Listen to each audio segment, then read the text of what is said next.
les textes qu'on ne voulait pas, ils sont tous passés. Le texte que les Français veulent, et les policiers en particulier, ils passent pas. Pour le coup, notre ministre de tutelle avait fait des propositions intéressantes qui étaient favorables en cas de délit, par exemple, ou de délit aggravé.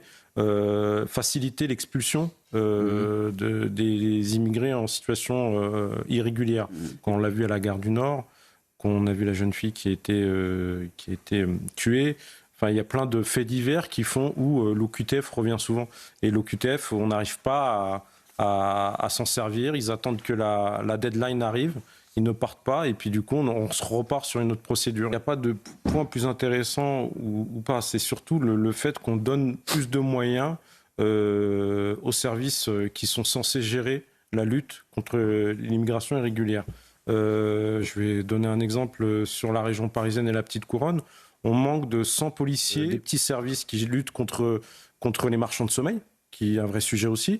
Les collègues qui luttent tous les matins, qui font à peu près 6 interpellations mises à disposition administrative en moyenne minimum chaque matin, ce qui est énorme.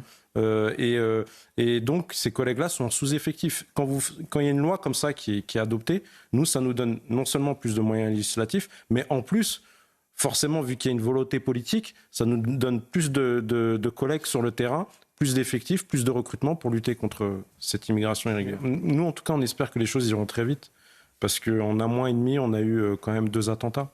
Et on était sur ce même plateau, on commentait la problématique de l'attentat d'Arras avec la situation administrative de l'assaillant. Et pour nous, c'est un vrai problème. Les JO arrivent très rapidement. On a cette crainte, nous, en tout cas, force de l'ordre, de gérer encore une situation dans laquelle on pourrait nous reprocher, dire pourquoi vous n'avez pas fait. Mais si on n'a pas les moyens rapidement de pouvoir lutter contre, je parle des islamistes bien sûr, qui ne sont pas en situation régulière, ça va être problématique pour nous. Donc on espère que les choses iront très vite. Est-ce que ça vous a choqué, cette affaire ? Que ce soit dans l'éducation nationale ou pour les policiers, c'est la même chose. Beaucoup de jeunes ont un gros problème avec l'autorité et tant qu'on n'aura pas réglé ce problème de respect envers les institutions républicaines et ceux qui la représentent, ce sera toujours compliqué en fait.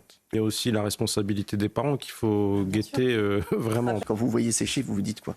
On bosse pour rien. Beaucoup. Non, c'est pas qu'on bosse pour rien, c'est que les collègues sont très courageux et ne lâchent rien. Et des fois, vous avez des personnes qui ont même 2 OQTF.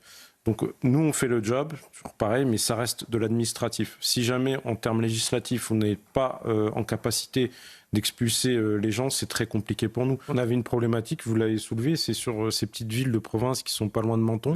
Dès le soir même, en général, quand ils prennent en gestion ces gamins-là, ils fuguent dans la soirée.